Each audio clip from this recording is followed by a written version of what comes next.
You're listening to audio from Cities Church. You can find more resources and learn about our ministry by visiting citieschurch.com.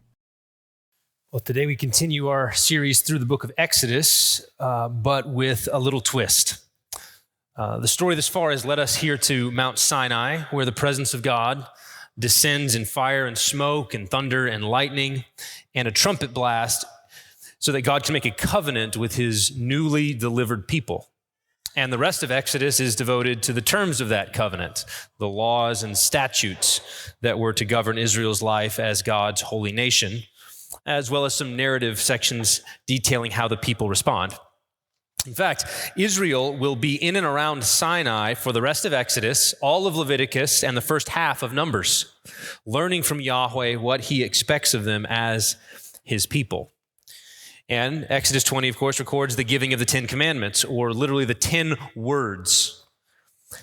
To this point, as pastors, we've been moving through Exodus at a pace of about a chapter or two each week. But for the next 10 weeks, we're going to slow down considerably. And we're going to focus each week on one of the commandments, except next week, Pastor Jonathan's going to do both the first and the second together. And we're going to do this for three main reasons. One, rooted in the Bible itself, and two, rooted in our own contemporary context. The biblical reason is simply that the 10 words are foundational for the rest of the Old Testament, the rest of the covenant and the law. God gives them here first in Exodus 20, and they have a kind of preeminence in Israel, much like the Bill of Rights does for us as Americans. Many of Israel's laws can be traced back and tied back in some way or another to these 10. So, in order to better understand the law in general, say in Exodus 21 to 23, later in this semester, or to understand Leviticus and Deuteronomy and even the prophets, we're going to lay a solid foundation here with the 10 Commandments. So that's the biblical reason. But in terms of our contemporary context, one reason for focusing on the 10 words is because of the evangelistic challenge we face in the 21st century.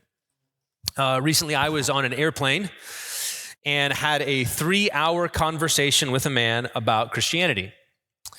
He was a professing Christian of sorts. He had a Christian background. He still attended church every now and then, maybe Christmas, Easter, that kind of thing.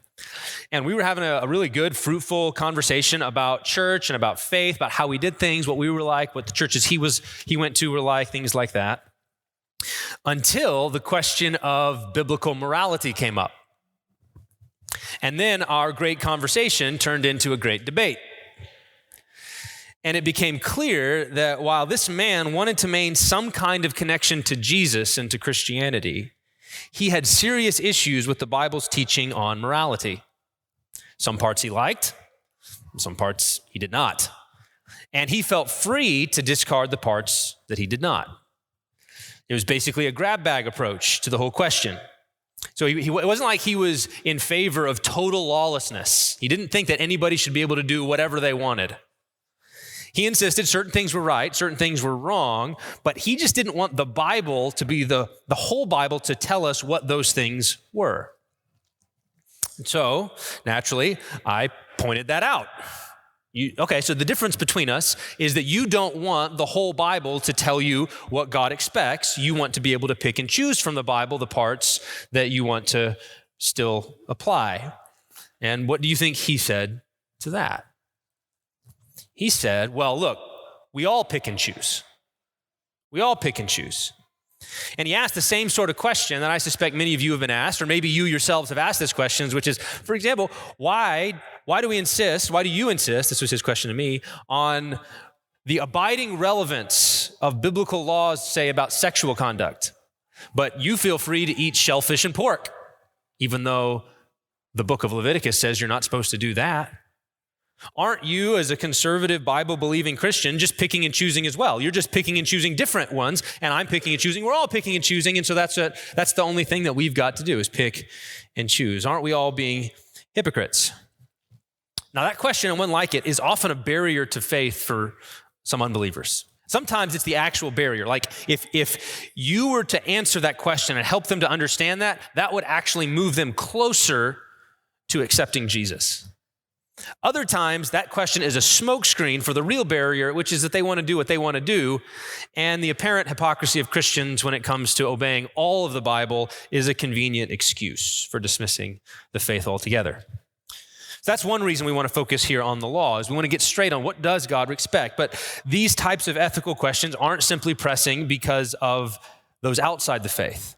They're pressing for the sake of discipleship in the church itself. Questions about morality, about the law of God, are sometimes part of the reason why Christians drift away from the faith. That same apparent inconsistency, what do we obey, what do we not obey, make it easier for people to drift away from Jesus, to set aside his teachings, to go our own way. And so I think that ethical instruction, meaning teaching about what God expects of us in our daily lives, is a crucial challenge for Christian discipleship in the 21st century. Because we can't assume that people entering our church or entering the faith have a common understanding of what God expects of us. 200 years ago, 100 years ago, 60 years ago, you might be able to assume a lot of common ground between Christians and non-Christians on the question of right and wrong. Even people who rejected the doctrines of the Bible, so think like Thomas Jefferson, okay, people like that. Even those that rejected the doctrines of the Bible, the theology of the Bible, they embrace the moral teaching of the Bible, but now it's the Bible's moral teaching that is confusing to people or that is viewed as inconsistent, sometimes even absurd and oppressive. So in many ways, our situation is more like the early centuries of the church. Because when Jews converted to Christianity in the early days of the church, there was a lot of shared understanding of what God expects. The debates were over things like circumcision and kosher keeping, the specific distinctives of the Jewish law. But when Gentiles would convert, as more and more pagans came to Christ, pastors and elders had to devote a lot more time to teaching people how this God that was unlike the gods that they had worshiped, how does this God expect them to live?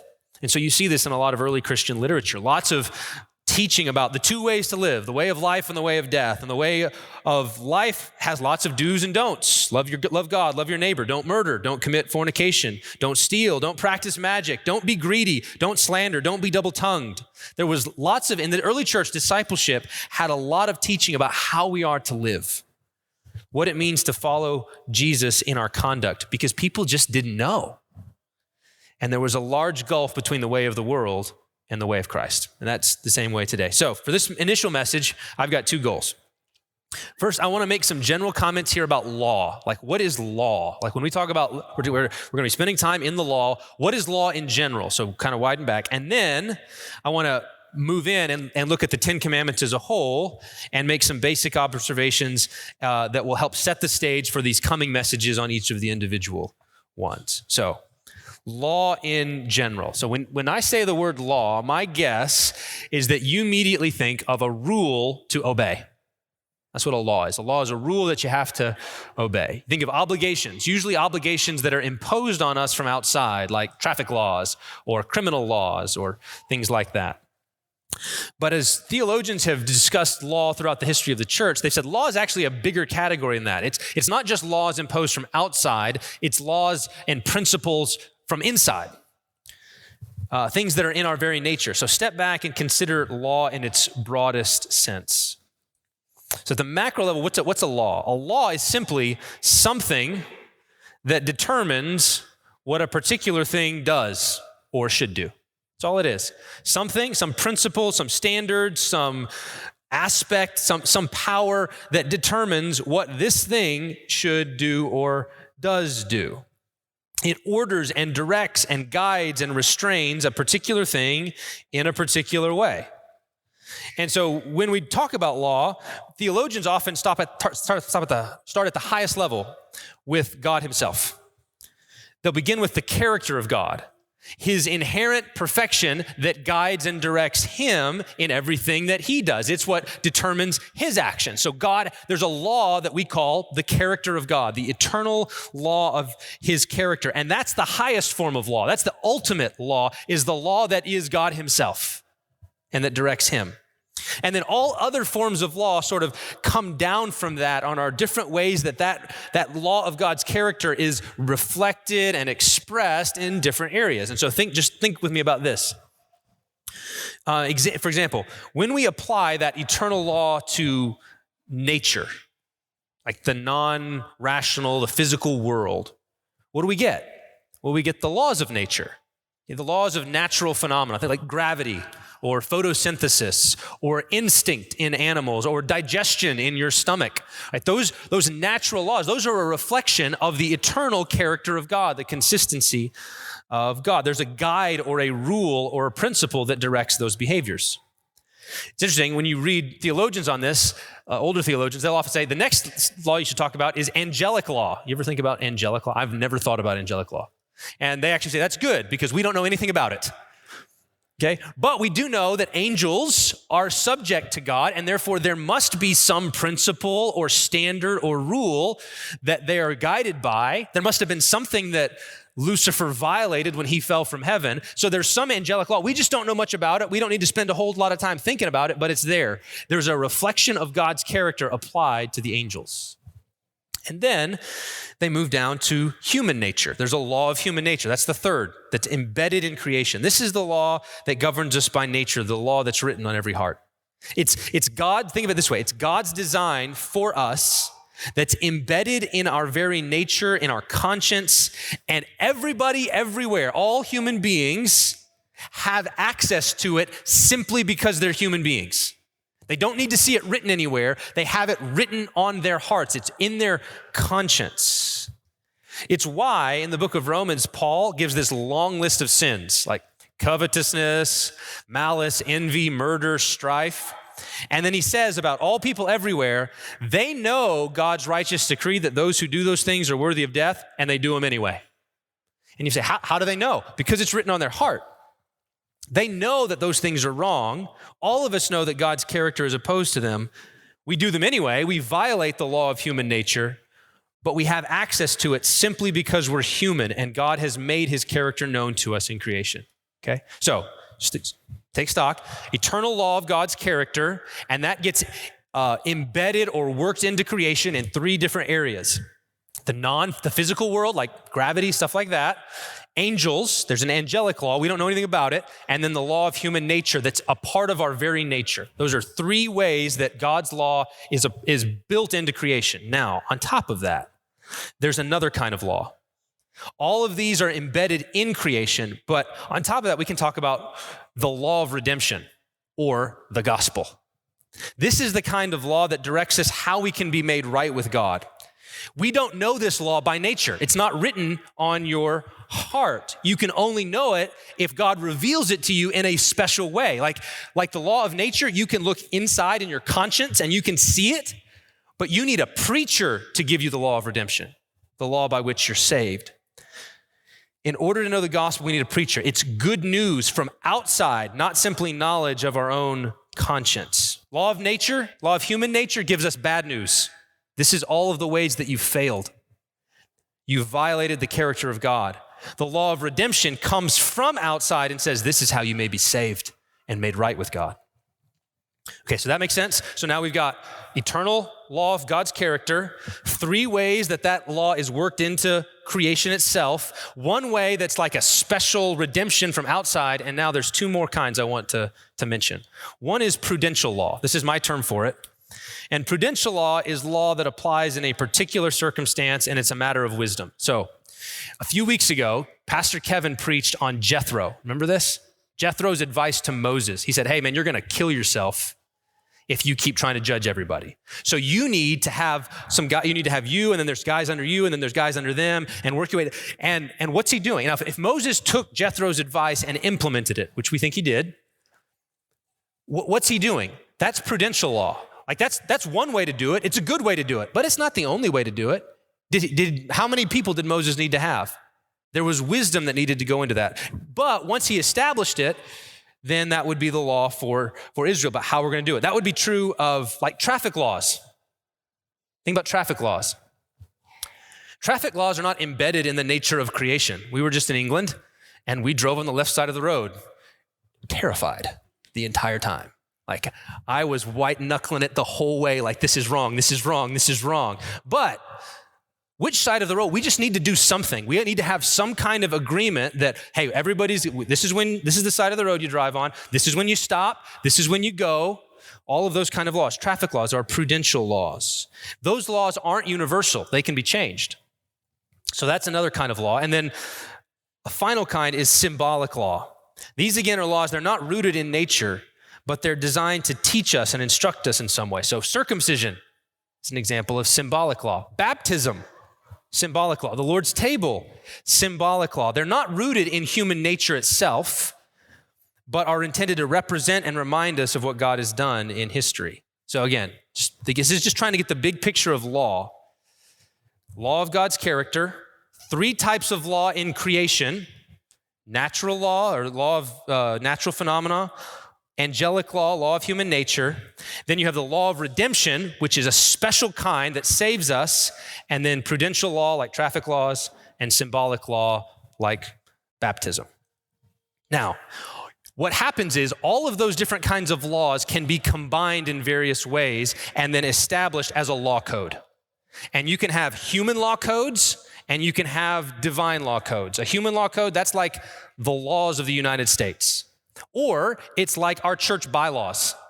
Our constitution is, we've taken all of those different kinds, we've combined them together in various ways, and we said, this is how we're going to run things. If your company has a code of conduct, that's a human published law code for your company that applies just in that context. Then you have divine law codes, like the law of Moses or the Sermon on the Mount. These type of things are basically a combination where everything gets pulled together. So now this is where it gets really important, okay, as we move now to talk about the law of Moses in particular. The law of Moses is a published divine law code, and that's really important for us as we think about how we as Christians come to it. The law of Moses is a covenant for the people of Israel in a particular time and place. It's a covenant from Exodus until Jesus comes. It's God's law for God's people, but only in a particular era of redemptive history. And this means that as Christians, we are absolutely not under the Mosaic law, including, now follow me here, including the 10 Commandments. Now, we're not under it as a covenant. It's not the law that's over us. It was a covenant for a different era of history. Now, you immediately have a question. So does that mean we can commit idolatry? We can steal? We can bear false witness? No, because those aspects of the law are rooted in and founded upon that law of nature, that law of human nature. And that's binding on all of us still. So think of it like this, okay? I used England a second ago about the traffic laws. Okay, the United States has laws against stealing. England also has laws against stealing.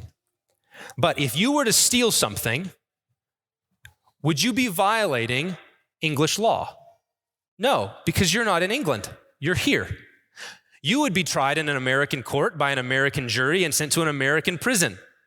The English law, even though it's so you can have laws that show up in that are similar, UK law and American law, but you're not under English law. In the same way, the laws that we're under as Christians can be similar to the laws that the Jews were under in some respects, but they're not the same. We're not under the Mosaic law. We're under Christ. We're under grace. And I'll say more about that in a minute.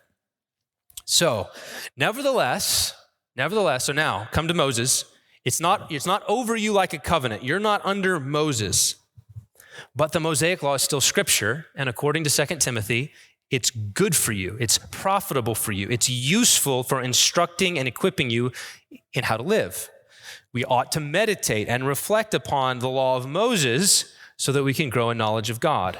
And as we do, then we can take those different kinds of law I mentioned before, and we can look at the law of Moses in a particular way, and we can see different layers in it. Okay, so different layers of the laws of Moses. Here's one layer. There is a layer in the law of Moses that is totally founded on that universal law of human nature. It's universal, it's unchangeable, it's always there. So don't murder and don't steal have always been requirements for human beings. This is important. It's not like, okay, when God wrote the laws on human tablets, he wasn't giving them new information. It wasn't like, hey, murder's totally cool, and then Moses comes down the mountain and they're like, oh, so we got to stop that. We didn't know. That's not how it works. Murder was always a violation of God's character. It was always a violation of human nature. And so the sixth commandment simply republishes that law where people can read it so that they don't forget. We're prone to ignore the law. We're prone to disobey it. And so God, in the law of Moses, wrote it down with his own finger. And so that layer of the Mosaic law is still binding upon us, not because we're under the law of Moses, but because we're human, because we're made in God's image. And theologians will often call this the moral layer of the law. Okay, that's one layer. Here's another layer in the law of Moses. There's a layer of the law that's not founded on human nature at all, but is instead founded on symbolism. So the symbolic law, laws about circumcision, or about clean and unclean animals, or about sacrifices. Those all are the symbolic layer of the law. And that layer is changeable. We see it change in the Bible itself. Eating pork was once contrary to God's law for his people. Couldn't do it. Now, it's not. Jesus has declared all foods clean. At one time, if you sinned, you had to kill a goat and go to a temple to be made right with God. Now you don't. And theologians say this layer of the law is called the ceremonial layer because it has to do with the ceremonies of Israel, the symbolic or the ceremonial. Now there's a third layer. This is the final one, okay? That's the applications of the law of human nature in a particular context. This is that prudential law. A lot of the Old Testament law looks like this. If your oxen breaks out and it gores someone, here's what you have to do. Or if you steal an ox and then you sell it, then you have to pay it back 5 times. You've got to pay the guy that you stole it from 5 oxen. Now, that aspect of the Mosaic law often contains particular penalties and sanctions for disobedience. And that layer doesn't directly apply to us because we're not under Moses. But it's still an example and a model for us that we can learn from and say, oh, how serious is that sin? How serious is stealing? What kinds of penalties should stealing have that we can then use to understand our own lives and context so that we can apply it in our own way? So that layer is called the judicial layer of the law. So there's a moral layer, always applies. A ceremonial layer changes over time as God directs. And then a judicial layer, which is wisdom for us as we want to apply that first one. So those are different layers in the law of Moses itself. So, as Christians, we're not directly under the Mosaic law as a covenant. We're under grace. We're in Christ. All authority is given to him as our head, not Moses as our head. But within that, we can go to the law of Moses and we can see the moral layer, which is connected to universal human nature. And we can see a ceremonial layer, which teaches us through symbols and images, and that can be changed when God chooses. And then we can see a judicial layer, which has particular penalties for Israel and which we use as wisdom as we try to apply the laws to ourselves. That's how we're going to try to approach the law. Now, the second thing I wanted to do this morning is simply talk briefly about the 10 Commandments themselves. You can divide the 10 Commandments up structurally in 2 ways, okay? 2 different ways. The first is based on the way Jesus divides them up in the Gospel of Matthew. In Matthew 22, Jesus says there are the 2 greatest commandments. You guys probably know what they are, right? Love God with all your heart, soul, mind, and strength. Love your neighbor and yourself. On these hang all of the law and prophets. Everything boils down to those 2. And so what theologians said is, hey, you know what? If we look at the 10 commandments, do you know what we notice? They break down right along those lines. The first 4 commandments have to do with love for God, and the last 6 have to do with love for neighbor. The first 4 they call the first table. That's if you're reading on this in the history of theology, the first table of the law. And the second they call the second table of the law. So, no other gods before me, no carved images, don't bear the Lord's name in vain and keep the Sabbath. Those are about loving God especially. Honor your father and mother, don't murder, don't commit adultery, don't steal, don't bear false witness, don't covet. Those are mainly about how you love your neighbor. And so that's one way that we could divide the law. 4 about love for God, 6 about love for neighbor. But there's another way to divide them as well. If you notice when Pastor Jonathan was reading, those first 5 took up a really long time. And those last 5 were like machine gun bullets. Don't do this, don't do this, don't do this. Just real brief. Here's why. The first 5, all of them refer to the name of the Lord. Yahweh appears in the first 5 in each one. He doesn't appear in any of the last 5. And in the first 5, we're given reasons, motives for our obedience, right? I am the Lord your God who brought you up out of the land of Egypt. You shall have no other gods before me. Honor your father and mother, that it may go well with you and you may live long in the land, right? So there's reasons, there's motives for obedience in the first 5, not in the second. And so that's something that we want to just note and think about. Why is that? Why does God do that as we move through the commandments? That's one thing, is you can divide them in a couple of ways. Second thing, most of the commandments are given in a negative form. You shall not do something. But we should understand that the commandments have both a negative and a positive force, a dimension, something that they forbid and something that they require. Okay, and so think about you, and we want to get both sides of it as we look at them. Not just think of it as a very narrow thing, but in a broader way. You shall have no other gods before me means worship Yahweh alone. See that? Negative, positive. You shall not make a carved image. Worship Yahweh in the way that he requires. You shall not take the Lord's name in vain. You shall honor the name of the Lord in your words and your conduct. Remember the Sabbath. That's a positive side, actually. So that was actually like positive sides over here. Remember the Sabbath. You shall not labor or make others labor on the Lord's day.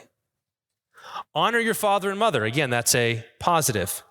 Don't disobey or respect those who are over you. You shall not murder. Respect and protect human life.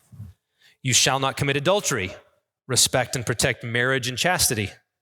You shall not steal. Respect and protect other people's property. You shall not bear false witness. Respect and protect the truth and the integrity of society. You shall not covet your neighbor's house, wife, etc. Be content with what God gives to you. So all of the commandments have a negative, positive. So as we work through and explore them, we're going to look both at the negative and the positive side. And that means that these are not narrow commands about very specific actions, but instead address the major areas of human life in all of its dimensions. Like think about what's represented here. You've got worship. You've got representation. You've got work and labor. You've got life, you've got marriage, you've got property, you've got the integrity of society, and you've got the satisfaction of the human heart. All of those are addressed in 10 brief words, but that's basically all of human life right there. And so we want to think about those. And that also means that we're not just looking at external obedience. God is not just concerned with your behavior. He's concerned with your heart. When Jesus comes in the Sermon on the Mount and he expounds upon the Mosaic Law, he's not giving them new information like, hey, in the Old Testament, God was totally fine if you just didn't kill anybody, but if you got angry with them, that was totally fine. Anger was totally fine with God as long as you didn't murder.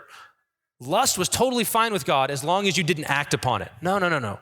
Jesus was given the proper interpretation of the law of Moses itself. He was giving, the Pharisees had messed it up. They tried to take it and say, hey, it only applies in this narrow way. We got to be real technical. As long as you don't do this, it's fine. No. Jesus says, it's about all of you. It's about your actions and your heart. It's about what you do and what you think and feel. God cares about all of it. And so as we work through the commandments, we want to understand them in their breadth, all of human life, and in their depth, actions down to the heart. Fourth thing here on taking 10 commandments, all of them are written in the second person, masculine, singular. So in other words, it doesn't say, y'all shall not steal, okay? Which is how in Texas would say it if we were talking to groups of people. Y'all shall not steal. No, it says you, singular, you shall not steal. And it's given in the masculine form. And so we want to ask why? I think there are 2 reasons. First, the commands are addressed first to the heads of household in Israel. In Moses' day, that's who's the object of the commands. There's a particular obligation directed to the heads of household to lead the way in obedience to God. So you notice in that last commandment, the 10th commandment, it forbids coveting your neighbor's wife, but doesn't say anything about coveting your neighbor's husband. And this is not because women get a free pass and it's totally cool for you to covet your neighbor's husband, but simply because the expectation is that the men would lead out as the heads of household in obedience. But the other reason, and I think the more important reason, is that God puts them in the second person singular masculine form is because of who Israel is. Who is Israel? We've seen this for 19 chapters. Israel is God's firstborn son. Remember when he said to Pharaoh, Israel's my firstborn son. Let my son go. Why? That he may serve me. That he may serve me. So now here they've been let go. Mighty hand, outstretched arm. They've been let go. Here they are. And now they need to serve their father. They need to serve their father. Now that the son has been let go, the father will teach his son, you, second person, singular, masculine, what he is like and call his son to follow in his steps. And that leads to this final introductory note. Here's how we're going to read the 10 Commandments. These are instructions of a loving father to his firstborn son. These commandments are a father saying to his son, here's what I'm like. Here's what I care about. Here's what I value. Here's what I love. Here's what I hate. Here's what I prioritize. And I'm telling you this, son, because I want you to be like me, to resemble me, to reflect me, to share my priorities, to share my values, to share my loves, to share my hates. And so when we reflect on the 10 Commandments, we want to understand the heart and the character of our Father as he instructs his son how to live for our good and his glory. And that brings us to the end, which isn't only to the table, but also to the font here. Israel was God's firstborn son, delivered from bondage in Egypt. But the true Israel, the fulfillment of Israel, God's ultimate and true firstborn son is Jesus. He is the one who resembles and reflects and obeys his Father's commandments perfectly, from top to bottom, from front to back. Not only that, he is the head of his household, the church. He leads the way in obedience, and as our covenant head, he obeys on our behalf and becomes our righteousness before God, so that our failures don't cast us from God's presence, but we're covered by the obedience of Jesus. And so as we approach the 10 Commandments, we're not coming to them directly. We're coming to them through Jesus, who is the supreme lawgiver of the new covenant. We seek to observe all that he commanded us. And more than that, Jesus is our elder brother. And so we seek to become like the Father by seeking to become like the Son. He is the model for our obedience. God wants us to be conformed to his image so that Jesus would be the firstborn among many brothers. And as God's firstborn son, we look to Jesus for the strength to fulfill God's law through love. Loving our Father with all we have, loving our neighbor as ourselves. And he offers us that strength. He confirms that strength to us in the gospel, which we are now going to represent in the two ways that God told us to represent it. The two symbolic laws that we have in the new covenant are right here today. There's a symbolic law that shows us entrance into God's people, and there's a symbolic law that shows us how we maintain as God's people. A symbolic law of baptism and a symbolic law of the Lord's Supper. Pray with me. Father, I realize that was a lot. There's lots of categories there, and I hope that this would be the sort of sermon that would bear fruit over time as it can be reflected and meditated upon as we come to these different commandments and apply it to make it more concrete. My hope and prayer, God, is that we would have clear categories so that then we could see, what do you expect from us? That's the bottom line where we want to get to is, Lord, what do you want from us as your people? What do you require of us as your people today in the 21st century?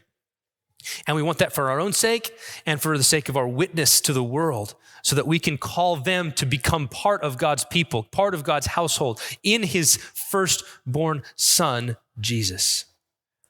And so, Lord, as we celebrate the gospel of Jesus now in baptism and the table, would you dwell among us and encourage and strengthen our faith through these symbols?